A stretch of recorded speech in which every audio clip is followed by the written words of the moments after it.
How do fractional CMOs hit the ground running? Hi, I'm Dean Way. Welcome back to Fractional CMOs and the 90-Day Win. There's a lot of variety in how they kick off a new client engagement. There's so much variety. It's valuable to just listen to what opportunities they look for and what they tackle first and what they wish wasn't true when they start a new project. So let's find out. Hi, Mark. Hey, how you doing, Dean? Good, thank you. Mark, so the podcast is based on a hypothetical 1-year engagement. You're the fractional CMO, right? Today's day one. We'll talk about early wins, in a second. But like, what 1 or 2 problems do you normally see when you start a new engagement, or do you just go looking for these 1 or 2 problems because you see them all the time? And also, let the audience know a little bit about yourself.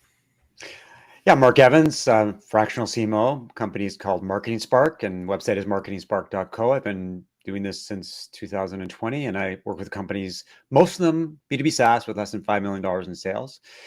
When I start an engagement, I want to know from the get-go what their expectations are. And I'm not talking we need more leads in sales, but I want to know what their problems are and what success looks like for them. It's important to make sure that we're aligned, because a fractional CMO engagement is actually a partnership.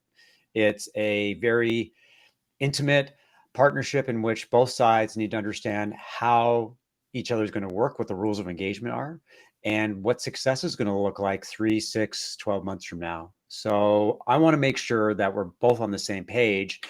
And if not, then things can go pear-shaped really quickly. So alignment, expectations, and making sure that we know what the North Star goal is really matters to me and matters to the client.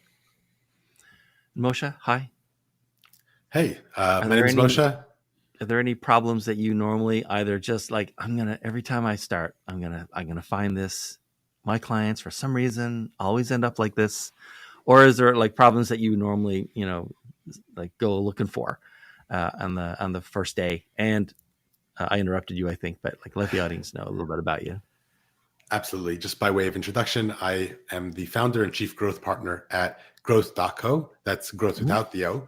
We are a fractional CMO practice specifically focused on early stage startups, and we help build that function for growth, including strategy, tools, and team, to empower the company to then take it over internally and work ourselves out of a job, so to speak.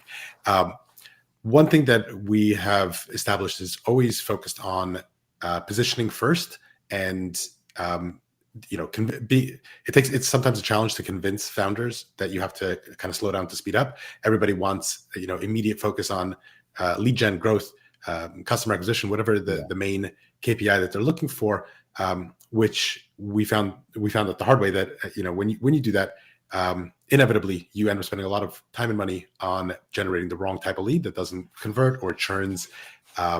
So slowing down to really understand who the ICP is, to understand what the right messaging is, how the customers perceive you, how you want to be perceived, all of that, doing your positioning up front is, I think, critical. And we won't take on an engagement who doesn't agree to allow us to do that first.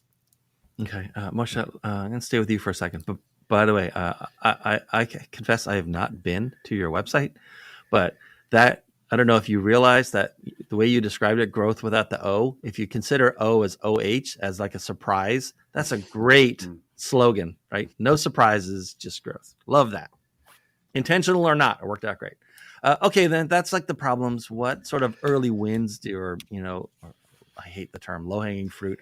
I got to stop using that. Do you like to sort of put up on the scoreboard in the first 90 days? Yeah.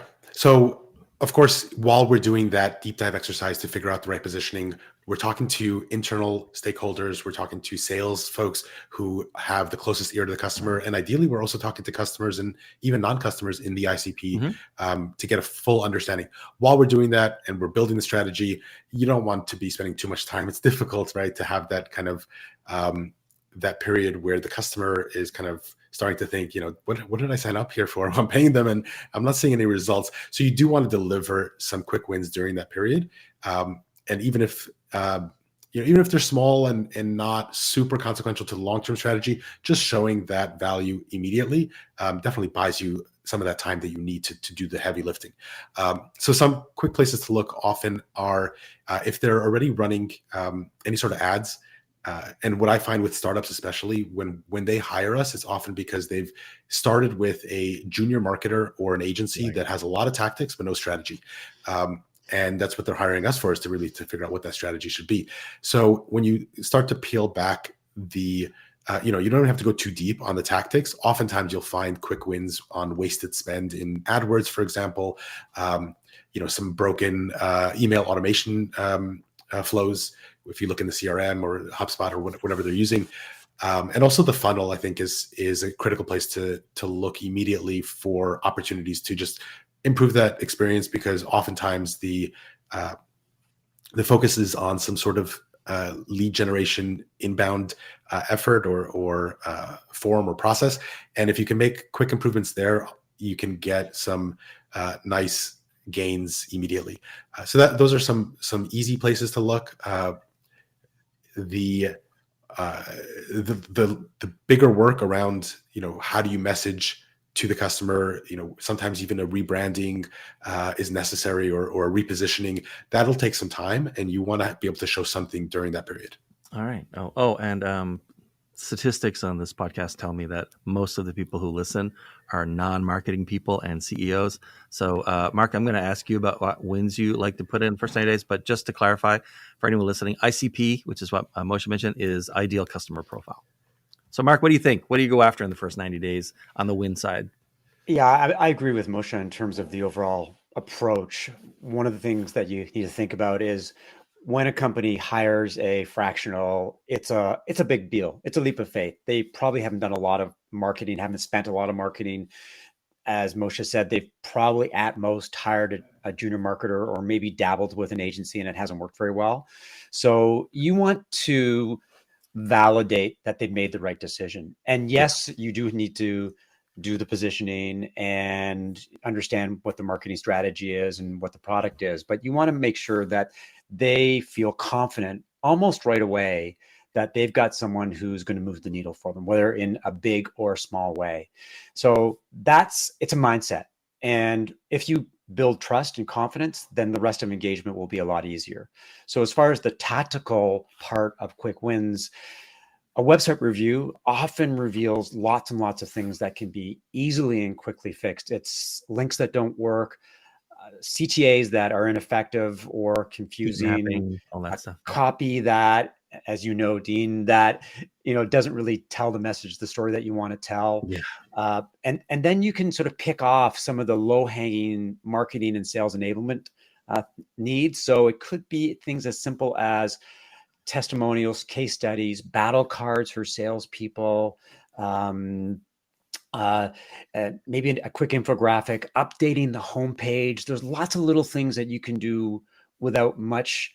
It doesn't require a lot of grunt work. It just can happen right away because, like Moshe and a lot of fractional CMOs will tell you, they've been there, done that. Right away when you see a problem and you can fix it. And so overall, like within the first 30 days, you want to be doing those quick wins. You want to be demonstrating value. You want to build trust. And in the background, you want to build out your positioning, get that strategic narrative down, build out a plan of attack, and make people feel confident that, yes, we're on the right path. And I'm going to be dealing with the right person who's going to get us there. So then, Mark, what do you normally find that customers either haven't seen? And I don't mean like they haven't seen because it hasn't happened. I mean, it's right in front of them, but they don't see it in their own business or don't know about their business and marketing until you start. Well, as I said off the top, most of my clients are B2B SaaS companies with less than $5 million in sales. They've done no or little marketing. So they have no in-house or very little marketing expertise or knowledge for that matter. So they don't know what they don't know. What they've usually got is a good product.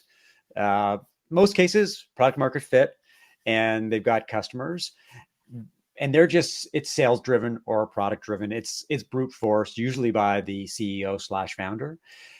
One thing that they don't understand is the importance and the value of proper brand positioning. Because if you don't have a story that tells the world what you do, who you serve, the value that you deliver, and how you're unique, better, or different, then you're going to get lost. You're never going to break through because every single market has dozens, if not hundreds, if not thousands of competitors. The CRM space, for example, has more than 600 companies battling for attention. So without brand positioning to differentiate yourself, it doesn't matter what you do from a sales and marketing perspective, it won't break through. You'll be spinning your wheels. So the number one thing that I emphasize when I'm talking to companies is you got to have a great story. You got to have a clear story. Otherwise, nothing else matters. And I'm probably being overly dramatic, but that's the way I see the world. No, I agree. Yeah, you're not wrong, man. Or to put it another way, strangers are not interested in you, and not working out and doing 90% of the work of the thinking and feeling to tell them your story and expecting them to put in all that labor to do it, you're not going to have a good day. They got lots of other stuff. And I would just to build on what Mark is saying, a lot of times those founders often got that first kind of critical momentum in their immediate sphere of influence, friend, colleagues, to degree connections that it's relatively easier to sell to. And sometimes they got early attraction with like a really hardcore early adopter audience. And they just think like, okay, yeah, everybody understands it, everybody loves it, everybody gets it. But no, as soon as they saturate that first kind of segment of the adoption curve, they really don't have a strategy to get beyond that. And without what Mark was describing of really differentiating yourself and being able to tell a story of why should I care, what value you're going to provide to me, all of those things, they're never going to grow past that initial kind of market segment. Yeah, I've got a slide that I show folks, and it's like marketing in 3 sentences, and I won't go through the whole thing, but the very first sentence is, some number of strangers need to be told that you exist and what you sell. Yeah, there's no way around that step. Yeah, I mean, the other interesting thing about positioning is that the story changes constantly. So it's not a write it and etch it in stone and that's it. Mm-hmm. It evolves because economic conditions, competitive issues, the overall the overall sort of landscape, and what your buyers want, what your customers want. And so it's really hard for entrepreneurs and CEOs to get their head around the fact that, yes, I have to create positioning, but then I have to change it on a regular basis. And that's a hard sell sometimes, but that's what Mosheh and I do, is we tell them that story matters. And if you don't have it, it's hard to compete. Wait, is it a hard sell to tell them that they're going to have to iterate through their positioning and adapt? Or is it a hard sell to tell them that that they can't? It's a hard sell to tell them that they're going to have to iterate, because they have a very biased view of the world. They see their product through a specific lens, and to change the story means that they have to reload on who they are and why they matter. But that's just the nature of the beast, is that nothing is static. You can't rest on your laurels, is that everything changes and you got to change along with it. Yeah, I tell them, unless you're going to write what's on your own gravestone, everything else in your life you ever write, you can rewrite it. So don't worry about it. Just do your best, and then we'll iterate later. Okay, so Mosheh, what do you think, given the audience for this, right? What do you think a CEO should understand about fractional CMOs to get to squeeze maximum value out of the 1 year that they've agreed to pay this fractional CMO?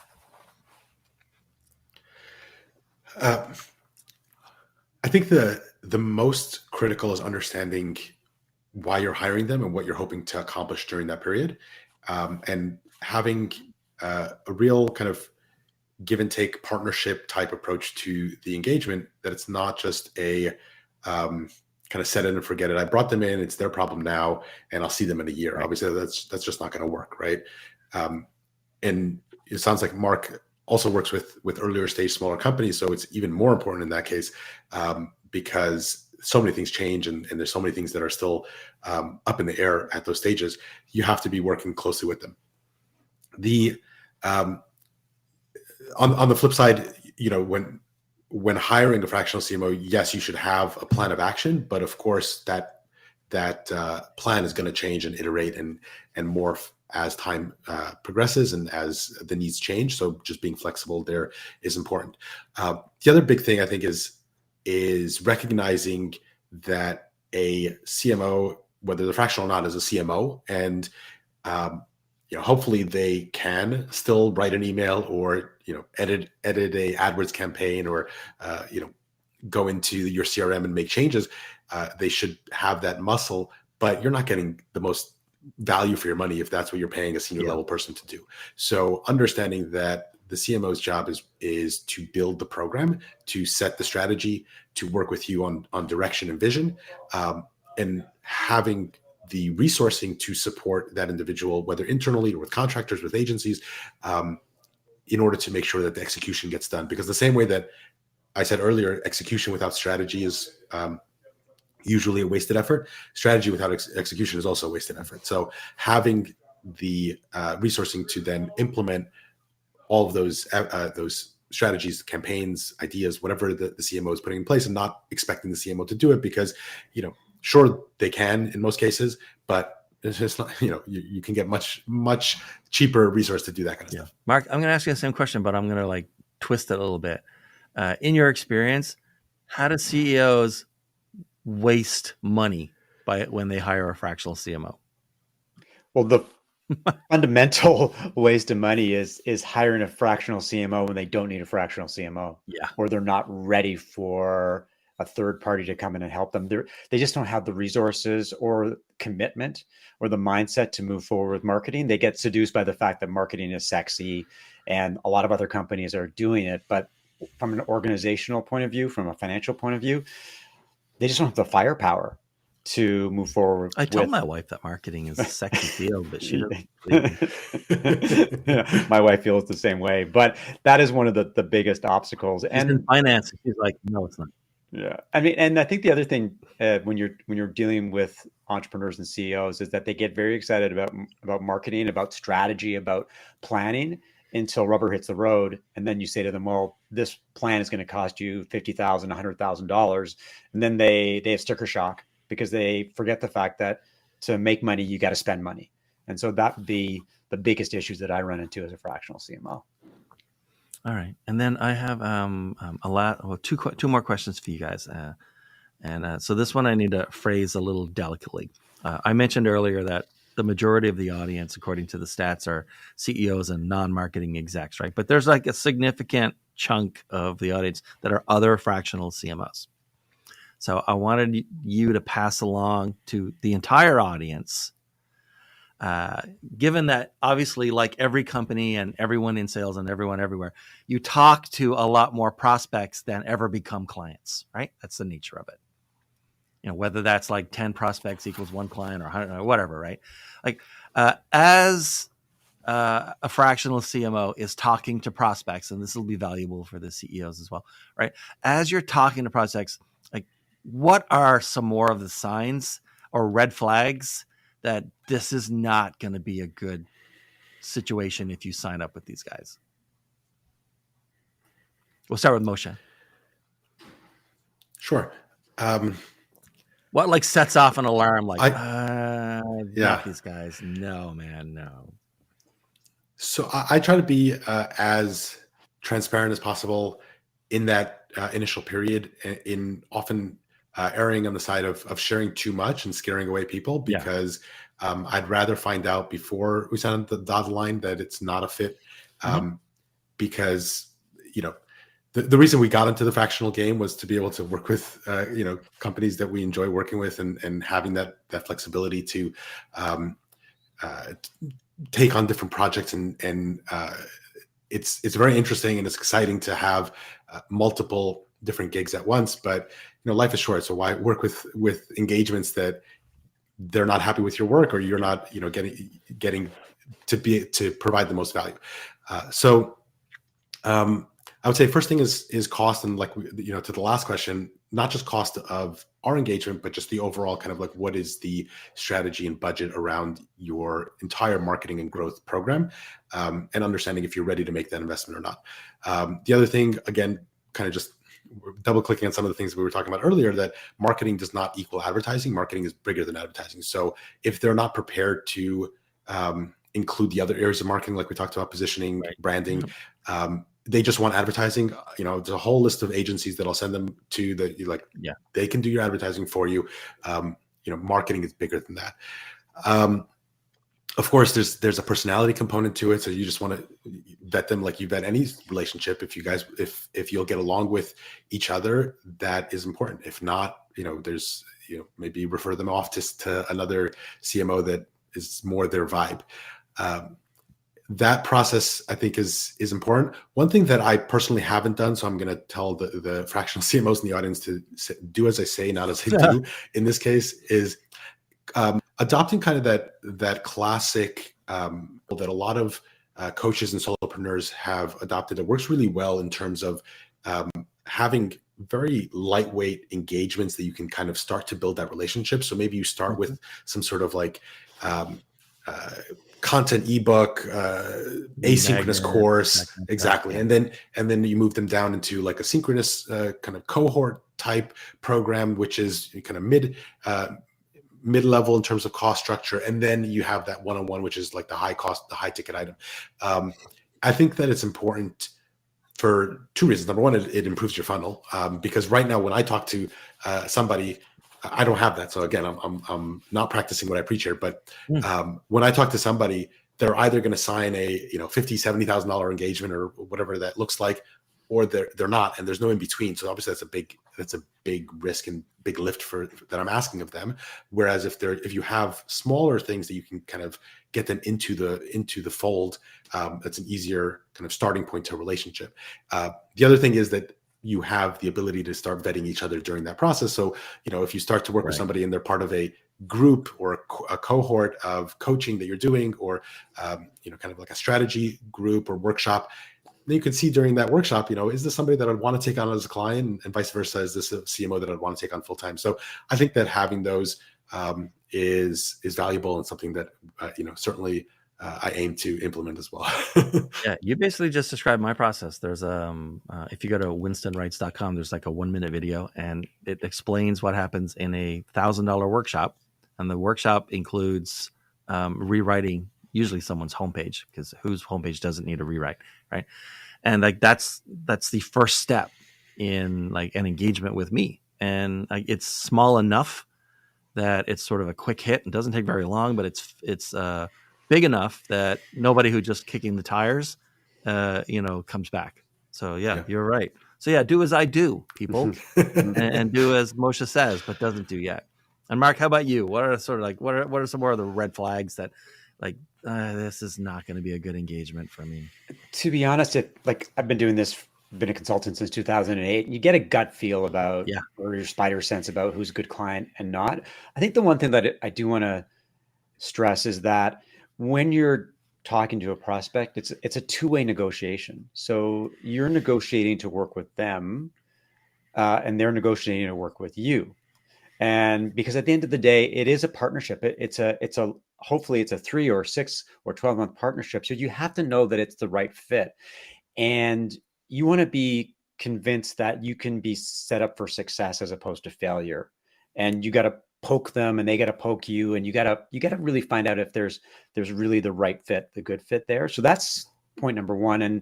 And like Mosheh said, I'm very transparent about what I'm really good at, which is things like brand strategy, go-to-market planning, overseeing tactical execution, and the things that I'm not good at. And I want to be clear to any prospect that these are the ways, and this is how I can help you specifically. And if they tell me otherwise, if looking for things that aren't in my wheelhouse, then I don't say no, but what I do say is no, but, or no, and. I don't do that, but I know 3 other fractional CMOs or 3 other marketing consultants who could do a much better job than me, because they've got different skill sets, and I would love to connect you with them. And so what you're doing is really you're building trust in a relationship. So that at some point in time, those CEOs will be at their EO groups or their networking groups, and they'll come across somebody who looking for the type of services that I offer. And they'll go, yeah, I was talking to a guy, I didn't hire him, but sounds like a really good guy. You should talk to him. And that's sort of my approach to talking to prospects and just trying to build a relationship and see where it goes from there. All right. Yeah. Mark, go ahead, Mark. Let me see if the both of you agree with this statement. I've never regretted not taking on a client that didn't feel right. Yeah. I mean, I would even advise people, like, if you, I see so many people still, and you can do like a free sort of meeting with them. You set it up on Calendly or whatever, and it's 30 minutes long. And I tell them, like, I think our conversation is going to go great, but just so you know, like, why not set it to 15 minutes and just tell Calendly to buffer 15 minutes after it and not put anyone else in there. So if you need more, you need more. Mm. There's no worse feeling than having agreeing to like a 30-minute initial meeting with someone and knowing 60 seconds in, this is never going to go anywhere. Yeah. And I've just committed another 29 minutes of our lives to this when it's not going to go anywhere. It's like going on a first date for dinner as opposed to coffee, right? Yeah. Although it's been a long time since I've been on a first date. Me too, but I would definitely do coffee these days. Yeah. Okay, Mark. So either with or despite what's on the screen right now, how should people contact? What's your preferred way, and who should be contacting you? So the how would be obviously my website, marketingspark.co. Like Moshe, I really love the co. And the second would be LinkedIn. Just do a search for Mark Evans, fractional CMO. I'm all over LinkedIn. I publish content almost daily. And otherwise, if my target audience is CEOs of, as I said, companies that are small but growing and excited about marketing and committed to marketing, both financially and from a mindset perspective.